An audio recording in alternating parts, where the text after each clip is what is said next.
Un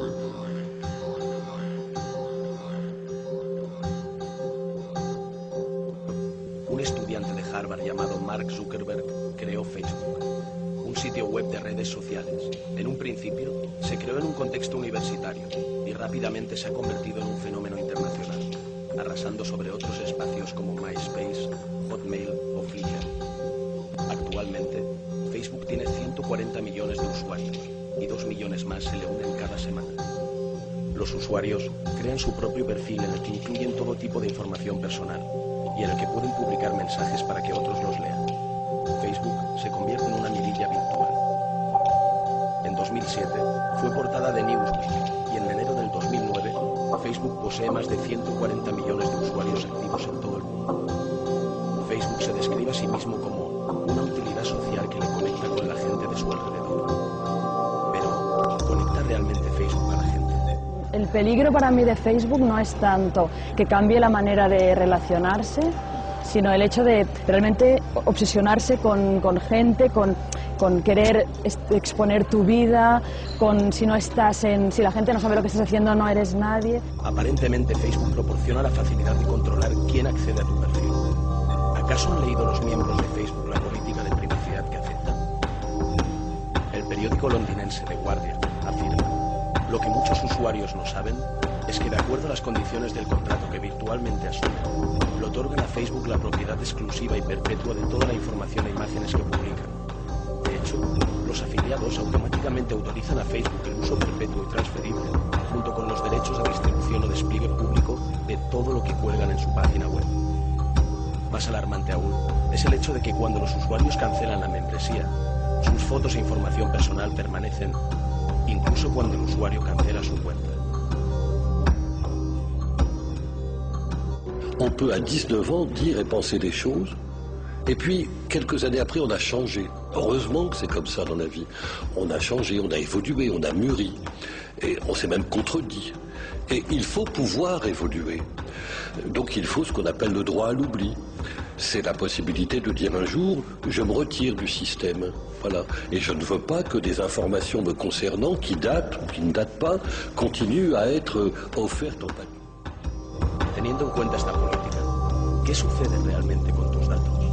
Realmente Facebook, aunque hay algunos filtros de privacidad, es una plataforma lo suficientemente abierta como para poder encontrar mucha información para la confección de nuestro trabajo. A finales de 2007, Facebook vendió un 1,6% de su compañía a Microsoft, a cambio de que éste se convirtiera en una herramienta que proporciona una amplia base de datos real de sus usuarios, convirtiéndose así en consumidores potenciales. Es decir, los términos de uso le reserva a Facebook el derecho a conceder y sublicenciar todo el contenido del usuario a terceros y grandes multinacionales. A través de la misma página de Facebook, con una selección de perfil, tenemos fotografías, tenemos edades, tenemos gustos, perfiles, nos permite ahorrarnos este intermediario. Ya que en algún lugar del mundo, en este preciso momento, hay alguien anotando hasta el más mínimo detalle de tu perfil de Facebook. Tiene tu edad, color favorito, dónde vives, cuánto calzas, el color de tus ojos y la cantidad de veces que has terminado con tu pareja. En otra columna, tiene tus películas favoritas, la ropa que usas, las fotos de tus vacaciones e incluso cuánto pesa tu cerebro. Cuando este hombre anota todos los datos personales que tienes en Facebook, se levanta y se dirige a otra sala donde más hombres con anteojos y puros se reparten los trozos de tu vida privada como si fueran fichas de póker. Por lo tanto, para el lenguaje de Facebook, compartir es anunciar. A sus creadores les basta con cruzarse de brazos y ver cómo millones de adictos transmiten voluntariamente sus datos personales, fotografías y listas de sus objetos de consumo favoritos. Una vez que ha recibido esa amplia base de datos, Facebook no hace más que revender la información a sus anunciantes. Por ejemplo, estamos trabajando en estos momentos en una campaña que tiene que ver con el skate y el uso del skateboard a lo largo de los últimos 25 años, ¿no? Y entonces sí que hemos buscado tipos de tendencias, ropas, fotografías, hemos buscado también vídeos.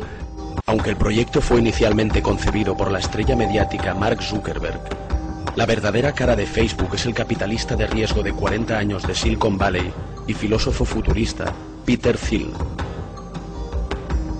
Phil está intentando destruir el mundo real, que él llama naturaleza, e instalar en su lugar un mundo virtual. Es en este contexto donde debemos considerar el auge de Facebook. Facebook es un experimento de manipulación global.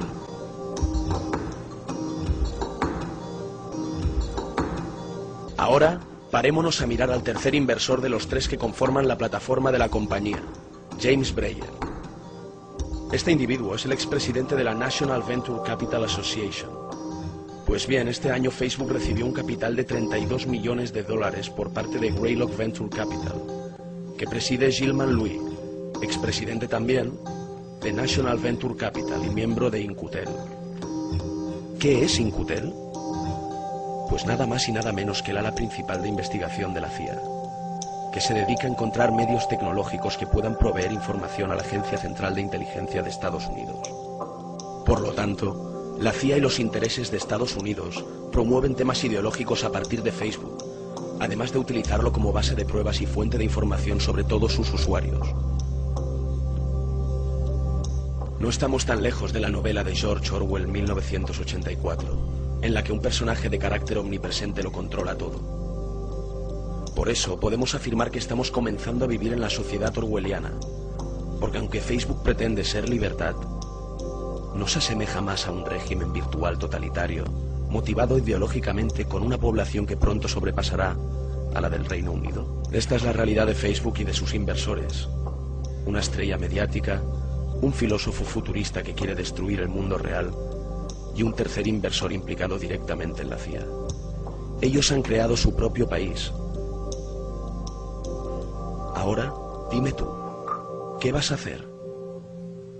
Pues ¿sabe quién que otros macabros secretos puede ocultar la red social más grande creada hasta ahora y que entró en nuestras vidas con la misma facilidad con la que tú pulsas la tecla aceptar?